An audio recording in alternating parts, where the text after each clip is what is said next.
नमस्कार आदाब, न्यू विदर्भ स्वदेशी न्यूज मध्ये आपले सर्वांचे स्वागत। बुलढाणा जिल्हा प्रतिनिधी सय्यद इरफान यांची रिपोर्ट, लायसन्स देण्याची प्रथा कडक करा। बुलढाणा अर्बनचे संस्थापक अध्यक्ष राधेश्याम चांडक यांची मागणी। बुलढाण्यात 37वा राष्ट्रीय सुरक्षा सप्ताहा निमित्त जनजागृती। अंचोर राष्ट्रीय सुरक्षा सप्ताहाच्या निमित्ताने सार्वजनिक बांधकाम विभाग व बुलढाणा अर्बनच्या संयुक्त विद्यमाने आज बुलढाणा बस स्थानक परिसरात जनजागृती कार्यक्रम पार पडला। 1 ते जानेवारी 31 दरम्यान हा सुरक्षा सप्ताह राबविण्यात येत असून अपघातांच्या घटनांवर अंकुश ठेवण्यासाठी जनजागृती करण्यात येत आहे। सर्वप्रथम शहरातून रॅली काढण्यात आली, त्यानंतर आयोजित कार्यक्रमात जिल्हा मुख्यालयातील अधिकारी कर्मचाऱ्यांनी वाहतूक नियमांची शपथ घेतली। याप्रसंगी बांधकाम विभागाचे कार्यकारी अभियंता जितेंद्र काळे, बुलढाणा अर्बनचे सर्वेसर्वा राधेश्याम चांडक, जिल्हाधिकारी डॉक्टर किरण पाटील, पोलीस अधीक्षक निलेश तांबे, गुन्हे शाखेचे सुनील अंबुलकर, शहर ठाणेदार रवी राठोड यांसह आदी उपस्थित होते। यासंदर्भात माहिती देताना बुलढाणा अर्बनचे सर्वेसर्वा राधेश्याम चांडक उपाख्य भाईजी म्हणाले की रस्ते अपघातात मृतकांमध्ये सर्वाधिक प्रमाण तरुणांचे आहे। आपण पाश्चात्य संस्कृती स्वीकारत असताना इतर देशाप्रमाणे लायसन्स देण्याची पद्धत स्वीकारली पाहिजेत। अधिकाऱ्यांनी लायसन्स देण्याची प्रथा कडक करण्याची गरज असल्याचे त्यांनी सांगितले। बाईट श्री राधेश्याम चांडक, संस्थापक अध्यक्ष, बुलढाणा अर्बन। बाईट श्री जितेंद्र काळे, कार्यकारी अभियंता, सार्वजनिक बांधकाम विभाग, बुलढाणा। मी शपथ घेतो की रस्ता महामार्गावर माझ्यावर असलेल्या जबाबदारीला व विश्वासाचे कोणतेही कृत्य रस्ता रहदारीत याची मी काळजी घेईन। मी उल्लंघन होऊ देणार नाही। संरक्षणाशिवाय आणि ग्राह्य मोटर ड्रायव्हिंग लायसन्स शिवाय मोटर वाहन वापराकरिता याची जाणीव ठेवून रस्ता सुरक्षा अभियानाचं उद्घाटन केलंय, काय आव्हान राहणार आहे? नमस्कार।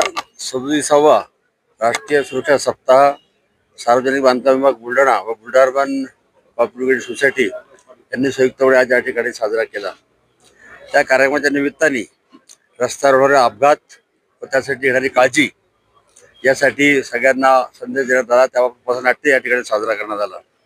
मुळात प्रश्न असा आहे की आम्ही सगळे लोक पाश्चात्य देशाची भोगवाती संस्कृती स्वराज्यात फार लवकर स्वीकारतो, पण पाश्चात्य देशामध्ये जी लायसन्स देण्याची प्रथा आहे तिचा स्वीकार आम्ही करत नाही। त्या ठिकाणी सहजासहजी लायसन्स मिळत नाही, आमच्या इथे सहज लायसन्स मिळते आणि त्यामुळे रोज वर्तमानपत्रात होणारे अपघात आपण वाचतो। आजही मी बघितले की आज 11 तरुण मुलं महाराष्ट्रामध्ये मोटरसायकल आपल्या आणि कारच्या अपघातामध्ये गेलेले आहेत। याला जशी ती मुलं कारणीभूत आहेत तसे आम्ही सुद्धा प्रशासनाला तितकं जबाबदार आहे।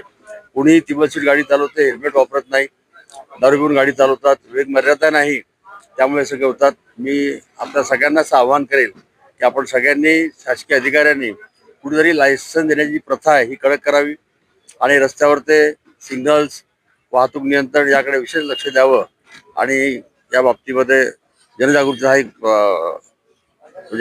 एक कार्यक्रम होता। आपण सगळे या ठिकाणी आलात, धन्यवाद। भाईजी, जसं हायवेवर स्पीड लिमिटची ही व्यवस्था केली जाते, जर स्पीड लिमिटच्या वर गेलं तर त्याला दंड आकारण्यात येते।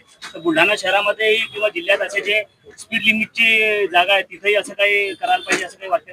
असं वाटते, पण हे राबवणारी यंत्रणा कुठे शासनाकडे? एवढे ट्रॅफिक पोलीस कुठे, एवढी पोलीस यंत्रणा कुठे? कसं काय शक्य आहे? लोकांनी स्वतः कायदे पाळले पाहिजे, मनावरती नियंत्रण ठेवलं पाहिजे। शासन काय काय करणार आहे?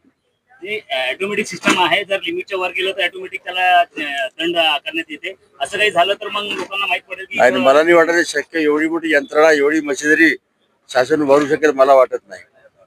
इथे जे सिंग पाळले तरी पुष्कळ झालं। सर्वांना नमस्कार। मी जितेंद्र काळे, कार्यकारी अभियंता, सार्वजनिक बांधकाम विभाग, बुलढाणा। आज 37वा राष्ट्रीय सुरक्षा सप्ताह आपण साजरा केलेला आहे. जवळजवळ हा रस्ता सुरक्षा सप्ताह जो आहे तो 1 जानेवारी ते 31 जानेवारीच्या दरम्यान पाळला जाणार आहे.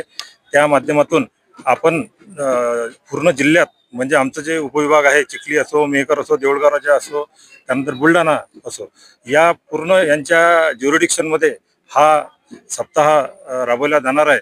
या रस्ता सुरक्षा सप्ताहाचा उद्देश एकच आहे की लोकांमध्ये जागरूकता निर्माण व्हावी आणि रस्ता अपघाताचं प्रमाण कमी व्हावं.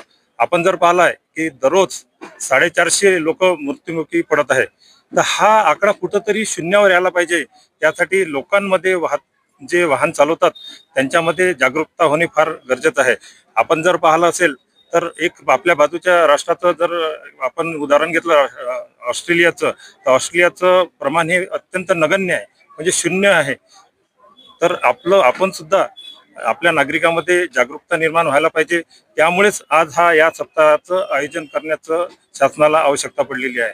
मित्रांनो, जर आपण सजग झालो तर निश्चितच आपल्याला रस्ता सुरक्षा सप्ताह राबवण्याची आवश्यकता पडणार नाही. त्या माध्यमातून आपल्या रस्त्यावर जवळजवळ 1.5 लाख लोक मृत्युमुखी पडत आहेत. तर हा आकडा कुठंतरी थांबायला पाहिजे. त्यामुळेच आमच्या रस्त्याचा जो आहे, आता रस्ते जवळजवळ आपण पाहिलेले आहेत की आपला नॅशनल हायवे असो, राज्यमार्ग असो किंवा आमचा MDR असो, रस्त्याची कंडिशन चांगली होत आहे. त्यामुळे गती सुद्धा वाढत आहे. तर ही गती कुठंतरी थांबायला पाहिजे. प्रत्येक ठिकाणी स्पीड ब्रेकर टाकणे हा त्यावरचा पर्याय नाही. स्पीड ब्रेकरचे दुष्परिणाम सुद्धा आहेत, कारण त्यामुळे आपल्याला स्पॉन्डिलायटिसचे आजार होतात. त्यापेक्षा आपण स्पीड ब्रेकर टाकल्यापेक्षा त्यापेक्षा नागरिकांनी सजग व्हायला पाहिजे, वाहतुकीचे नियम पाळायला पाहिजे. त्यामुळे निश्चितच अपघाताचं प्रमाण कमी होईल. मी सर्वांना या रस्ता सुरक्षा अभियानाच्या माध्यमातून